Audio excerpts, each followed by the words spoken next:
And today we're reacting to how KZN prison boss ran a hit squad. We all heard the saying, prison is made to rehabilitate people, but sometimes people just don't get rehabilitated. Sometimes they get really worse. And I think maybe this right here is just a case of that. Like the video and comment down below what other video I should be reacting to, and let's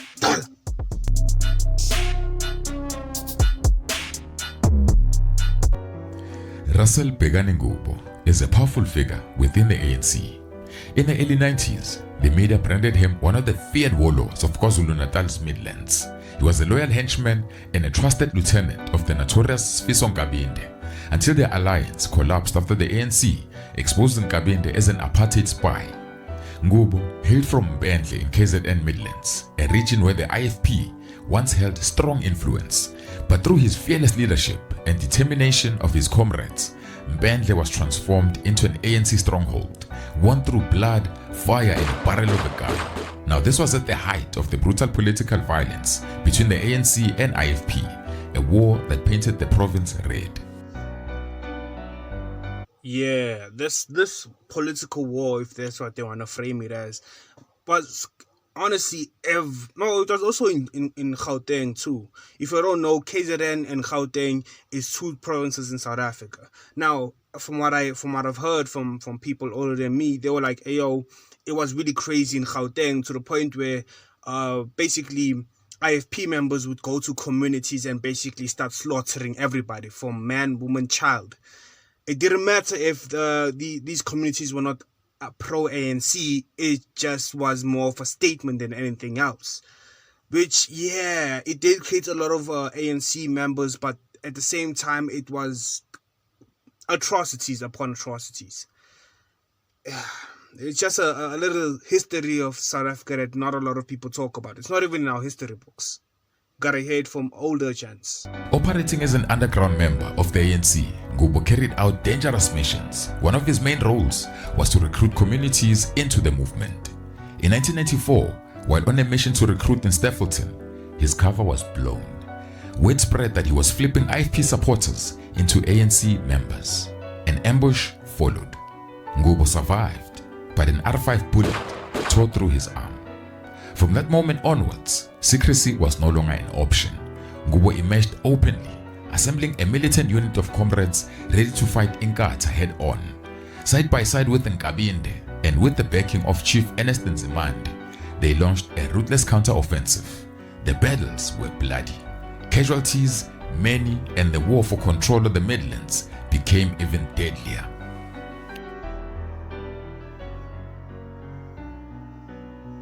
One of Ngubo's earliest known victims was Nash Ngubane, a powerful IFP leader in the Midlands. One night, police vans pulled up outside Ngubane's house. Officers stormed in, searched the place, and dragged him away, essentially kidnapping him. But these weren't real police. These were Ngubo's men in disguise. It's alleged that Ngubo either he ordered the hit or he did it himself, a killing that he would later be convicted for. The IFP struck back hard. They attacked Ngubo's household in a wave of violence. His wife was shot and left badly injured but survived. One of his young sons was gunned down and killed, while another one was left crippled for life. Now the following day, Ngubo's brother, accompanied by police, they went to arrest the IFP members who it's believed were behind the attack. But instead of justice, they walked into a slaughter. Ngubo's brother was butchered, and the 4 policemen were also killed in that ambush. That's one. That massacre pushed Ngubo over the edge. From then on, he made it his mission to hunt down. I'll lie, I'll do the same. I'll do the same, bro. Yo, going after my family like that, and like, bro, I'll do the same. I'm not even gonna judge him on that one. I'll do the same. As many IFP members as he could. Bodies began to fall, but convictions never stuck. Witnesses vanished, and others turned up dead. Now rumors were going around that Ngubo was behind the assassination of Mgudleni Madlala, who was laid down in front of a tribal court when 3 men jumped out of a red car with AKs blazing. 2 bystanders were hit but survived. Word on the street pointed straight to Ngubo.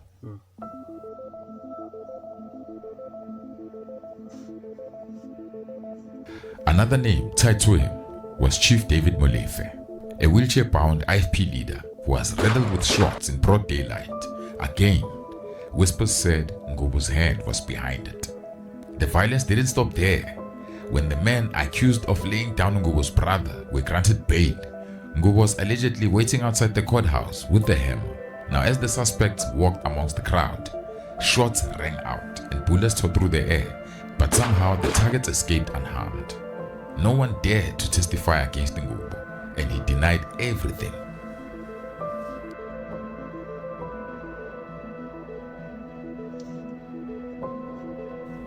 As if eliminating IFP leaders in the Midlands wasn't enough, Ngubo and his henchmen were accused of carrying out a brutal massacre in Stoffelton.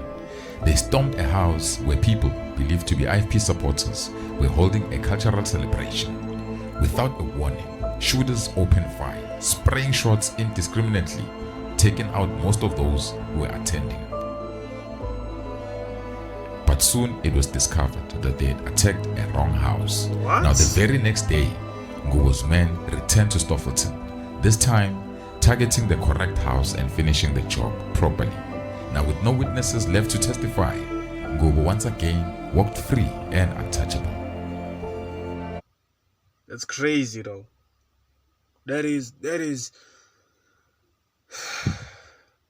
yeah, man. It makes me also think like, bro, like while yes, history books are written, because history books they don't write about the atrocities that the ANC did to get the freedom that we have now. Right? They don't write about that. They just write that, oh, yo, through striking and maybe by the help of certain countries and them empowering the apartheid regime and all those things, ANC was the one everybody picked because, well, who wouldn't pick ANC? That's how it's kind of framed in like our books and textbooks when it comes to high school and primary school. But to actually know that there was actually like villains, bro, like proper villains, which makes sense in a war, but damn, bro. Those are just innocent civilians. Hopefully, those were just innocent civilians, bro. I mean, is it a good thing to hope they were innocent? I don't know, dog.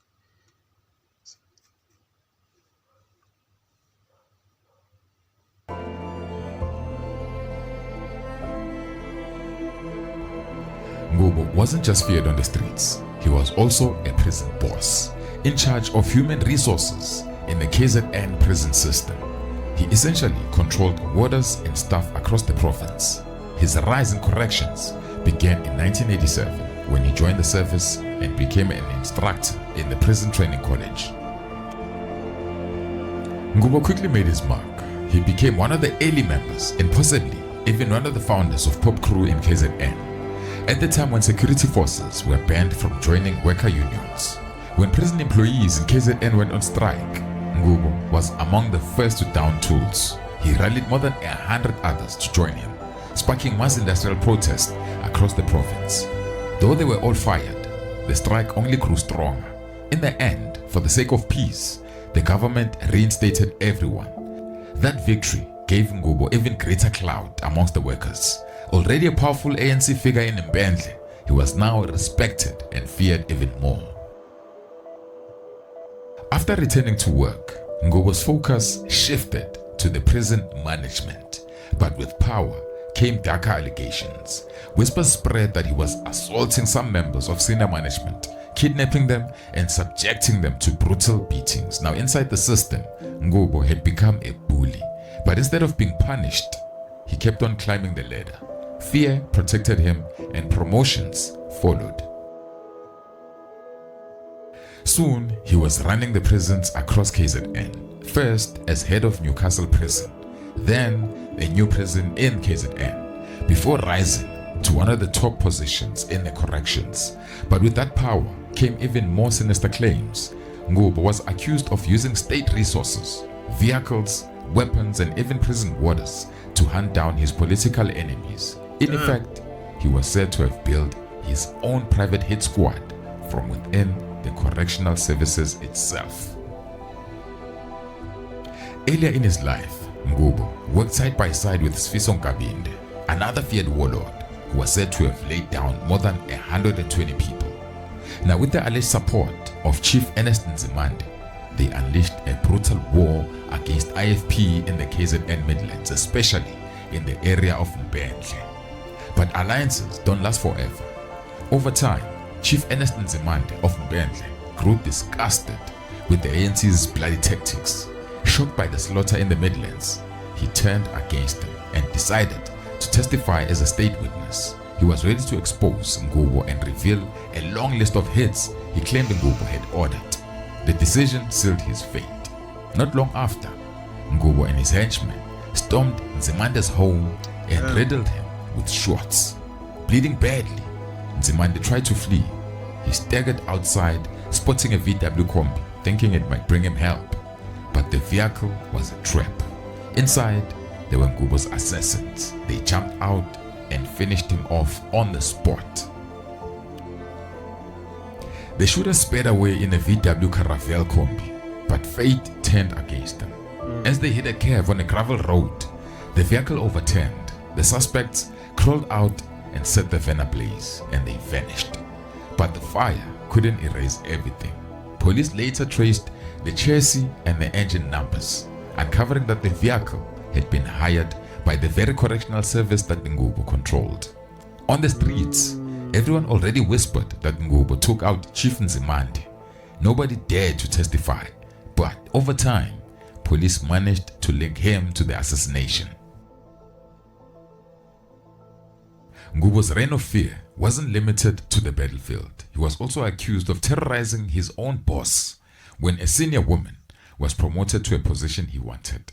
Ngubo allegedly intimidated her and assaulted her, but fear silenced any witnesses. No one dared to report him, and eventually that woman abandoned the job, too terrified to stay. So Oki basically ran the prison system, not even the correctional system, like a mob boss. Let me say that, like a proper general that's in the prison, bro. He got his way, and if you were getting in his way, well, shit, you had to get out of the way. Which, dog, it's crazy, dog. It's crazy. It's not crazy. It's just, yeah. Why am I keep on saying it's crazy? But like, it's something that they've already established in the video that this is something that's normal. But yeah, man. Yo, somebody intimidates you out of your job, dog. Ngubo was known as the Teflon Man, untouchable. Now his position as an ANC leader in Mbendle shielded him from justice for years. But eventually, the Scorpions in KZN grew tired of his brazen hits and ruthless impunity. They launched a massive investigation, zeroing in on the heads of Chief Nzimande and Nesh Ngubane. And at last, Ngubo was arrested and prosecuted, sentenced to 25 years, but Ngubo only did 12 years. From prison boss to prisoner, Ngubo's power didn't fade behind bars. Even locked up, he ran the prison. Warders feared him, smuggling him whatever food he wanted. It was said that he lived more like a king than a convict. But his brutality continued. He was accused of assaulting guards, and one of them was a pregnant woman. The fear grew so intense that warders staged a protest, refusing to work if Ngubo wasn't transferred. For hours, they stood outside the prison gates from 9 a.m. to 5 p.m., demanding protection. And eventually, Ngubo was moved to Simex prison. Even there, he found a way back into regular prison. Now, most of his sentence was spent in prison hospital, where conditions were softer and where Ngubo, ever cunning, knew how to work the system. In 2017, Ngubo walked free. Not long after, he violated his parole when he left Kwa-Zulu Natal to attend the ANC's elective conference in Nasrec, Johannesburg.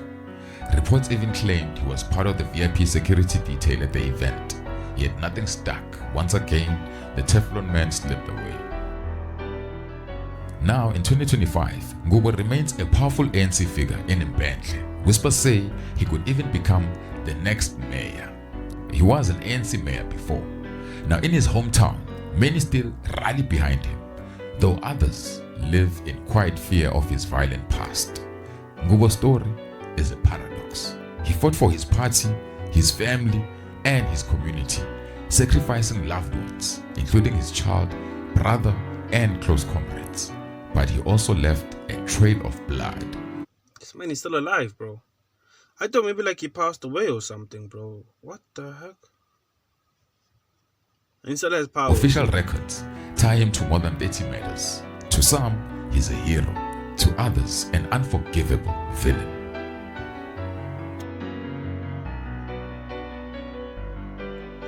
Wait, the video is not done. What's going on here? Okay, YouTube blocked my uploads last week because of a what? This video was supposed to be uploaded on the 20th of August. Better late than never, I guess. Yeah, man. Let's see. What? You got more videos? Okay, hold up. Let's go back, right? Oh, this is what we're gonna do, right? We're gonna end it here, right? It's done. The video's done.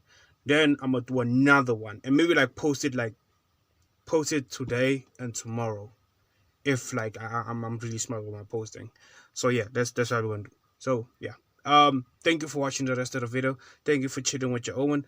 Comment, like, subscribe, and until next time, I've been the Lost Owen. We out.